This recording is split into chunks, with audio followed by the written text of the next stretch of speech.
ಶ್ರೀ ಪರಂಜ್ಯೋತಿ ಕಲ್ಕಿಯ ಪವಾಡ. ಇದು ತೆಲಂಗಾಣದ ಸಂಗಾರೆಡ್ಡಿಯ ಅನಿಲ್ ಕುಮಾರ್ ಅನ್ನುವವರಿಗೆ ಆದಂತಹ ಅನುಭವ. ಅವರು ಹೀಗೆ ಹೇಳುತ್ತಾರೆ.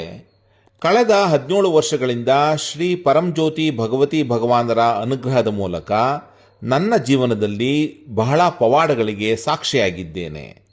ಈಗ ನಾನು ಒಂದು ಪ್ರತಿಷ್ಠಿತ ಕೇಂದ್ರೀಯ ವಿದ್ಯಾಲಯದಲ್ಲಿ ಮುಖ್ಯೋಪಾಧ್ಯಾಯನಾಗಿ ಕೆಲಸ ಮಾಡುತ್ತಿದ್ದೇನೆ.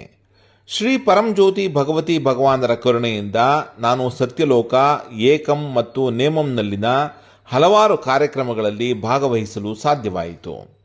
ಶ್ರೀ ಪರಂಜ್ಯೋತಿ ಭಗವತಿ ಭಗವಾನರ ಅನುಗ್ರಹದ ಫಲಿತಾಂಶವಾಗಿ ನೌಕರಿ, ಬಡ್ತಿ ಮತ್ತು ವರ್ಗಗಳನ್ನೂ ಸೇರಿ ಹಲವಾರು ಭೌತಿಕ ಪವಾಡಗಳು ನನ್ನ ಜೀವನದಲ್ಲಿ ಸಂಭವಿಸಿವೆ.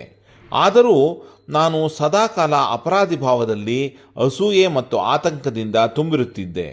ಆದರೆ ಕಳೆದ 2 ವರ್ಷಗಳಲ್ಲಿ ಎಲ್ಲ ಹೋಮಗಳಲ್ಲಿ ಭಾಗವಹಿಸಿದ ನಂತರ ನನ್ನಲ್ಲಿ ಕ್ರಮೇಣ ಆಂತರಿಕ ಪರಿವರ್ತನೆಯಾಗಲು ಆರಂಭವಾಯಿತು. 2023ರಲ್ಲಿ ಶ್ರೀ ಪರಂಜ್ಯೋತಿ ಭಗವತಿ ಭಗವಾನರು ನನ್ನನ್ನು ಸತ್ಯಲೋಕದಲ್ಲಿ ಎಲ್ಲ ಹೋಮಗಳಲ್ಲಿ ಭಾಗವಹಿಸುವ ಅವಕಾಶದಿಂದ ಆಶೀರ್ವದಿಸಿದರು. ಡಿಸೆಂಬರ್ 2023ರ ಸುದರ್ಶನ ಹೋಮದ ಸಂಕಲ್ಪವು ಬಲವಾದ ಅಂತರ್ಯಾಮಿನ್ ಆಗಿತ್ತು ಮತ್ತು ಅದು ನಮ್ಮೊಳಗೆ ಶ್ರೀ ಪರಂಜ್ಯೋತಿ ಅಮ್ಮ ಭಗವಾನರು ಜಾಗೃತಗೊಂಡು ನಮ್ಮೊಳಗೆ ಪರಿವರ್ತನೆಯನ್ನು ತರುವುದಾಗಿತ್ತು. ವಿಶೇಷವಾಗಿ ನಾನು ಕೇವಲ ಆ ಉದ್ದೇಶಕ್ಕಾಗಿಯೇ ಹೋಮಕ್ಕೆ ಹೋಗುತ್ತಿದ್ದುದರಿಂದ ನನಗೆ ಬಹಳ ಸಂತೋಷವಾಯಿತು. ಹೋಮದಲ್ಲಿ ಭಾಗವಹಿಸಿದ ನಂತರ ನಾನು ಭಯವನ್ನು ಅನುಭವಿಸುತ್ತಿದ್ದರೂ ಅದು ನನಗೆ ತೊಂದರೆಯನ್ನು ಕೊಡದೆ ಹೋಗಿದ್ದನ್ನು ನಾನು ನೋಡಿದೆ. ನನ್ನ ಕೋಪವನ್ನು ನಿಭಾಯಿಸುವಲ್ಲಿ ನಾನು ತುಂಬ ದುರ್ಬಲನಾಗಿದ್ದೆ. ಈಗ ನಾನು ಕೋಪಗೊಳ್ಳುತ್ತೇನೆ, ಆದರೆ ಅದು ನನ್ನನ್ನು ಮಾನಸಿಕವಾಗಿ ಬಾಧಿಸುವುದಿಲ್ಲ ಮತ್ತು ನಾನು ಅಂತರಂಗದಲ್ಲಿ ಪ್ರಶಾಂತತೆಯನ್ನು ಅನುಭವಿಸುತ್ತೇನೆ. ಪರಿಣಾಮವಾಗಿ ನಾನು ಅಂತರಂಗದಲ್ಲಿ ಅಸಮಾಧಾನಗೊಳ್ಳದೆ ನನ್ನ ಕೋಪವನ್ನು ವ್ಯಕ್ತಪಡಿಸಲು ಸಾಧ್ಯವಾಗಿದೆ. ನನ್ನ ಪತ್ನಿ ಸಹಸ್ರ ಇತ್ತೀಚೆಗೆ ಒಂದು ಶಸ್ತ್ರಚಿಕಿತ್ಸೆಗೆ ಒಳಗಾದಳು. ಸಾಮಾನ್ಯವಾಗಿ ಯಾರಾದರೂ ಆಸ್ಪತ್ರೆಗೆ ಹೋದರೆ ವೈದ್ಯರಿಗೆ ನಾವ್ಯಾಕೆ ಹಣ ಕೊಡಬೇಕು ಅಂತ ನಾನು ಅಸಮಾಧಾನಗೊಂಡು ಕೋಪಗೊಳ್ಳುತ್ತಿದ್ದೆ.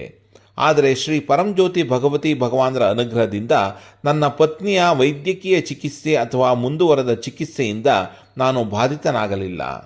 ನಾನು ಅಂತರಂಗದಲ್ಲಿ ಶಾಂತನಾಗಿದ್ದೇನೆ. ಬಾಹ್ಯ ಸನ್ನಿವೇಶಗಳು ನನ್ನನ್ನು ತೊಂದರೆಗೊಳಿಸುತ್ತಿದ್ದವು ಮತ್ತು ಚಿಂತಿಸುವಂತೆ ಮಾಡುತ್ತಿದ್ದವು. ಈಗ ನನ್ನ ಜೀವನದಲ್ಲಿ ದೈವಿಕ ಮಾರ್ಗದರ್ಶನದ ಇರುವಿಕೆಯನ್ನು ಅನುಭವಿಸುತ್ತಿದ್ದೇನೆ ಮತ್ತು ಯಾವುದೇ ತೊಂದರೆ ಇಲ್ಲ. ನನ್ನ ಪ್ರಸ್ತುತ ಸ್ಥಿತಿಯನ್ನು ನಾನು ಪದಗಳಲ್ಲಿ ವ್ಯಕ್ತಿಸಲು ಸಾಧ್ಯವಿಲ್ಲ ಮತ್ತು ನಾನು ಕೇವಲ ಆನಂದವನ್ನು ಮಾತ್ರ ಅನುಭವಿಸುತ್ತಿದ್ದೇನೆ. ನಾನೀಗ ಕನಿಷ್ಠ ಅಪರಾಧಿ ಭಾವವನ್ನು ಅನುಭವಿಸುತ್ತಿದ್ದೇನೆ. ಈ ಪ್ರಯಾಣದ ಉದ್ದಕ್ಕೂ ಪವಾಡಗಳು ಸಂವತ್ಸರಗಳಿಂದಲೂ ಸಂಭವಿಸುತ್ತಿದ್ದವು.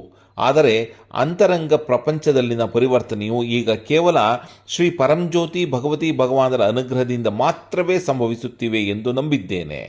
ಈ ಸಂದರ್ಭದಲ್ಲಿ ನಾವು ಶ್ರೀ ಪರಂಜ್ಯೋತಿ ಭಗವತಿ ಭಗವಾನರ ಕಾರ್ಯಕ್ರಮಗಳಲ್ಲಿ ಭಾಗವಹಿಸಬೇಕು ಮತ್ತು ಇತ್ತೀಚಿನ ಮುಕ್ತಿ ಮೋಕ್ಷ ದರ್ಶನದಲ್ಲಿ ಶ್ರೀ ಭಗವಾನರು ನಮಗೆ ಹೇಳಿದಂತೆ ಅವರು ಎಲ್ಲವನ್ನೂ ನೋಡಿಕೊಳ್ಳುತ್ತಾರೆ ಎಂದು ನನಗೆ ಗೊತ್ತಾಗಿದೆ.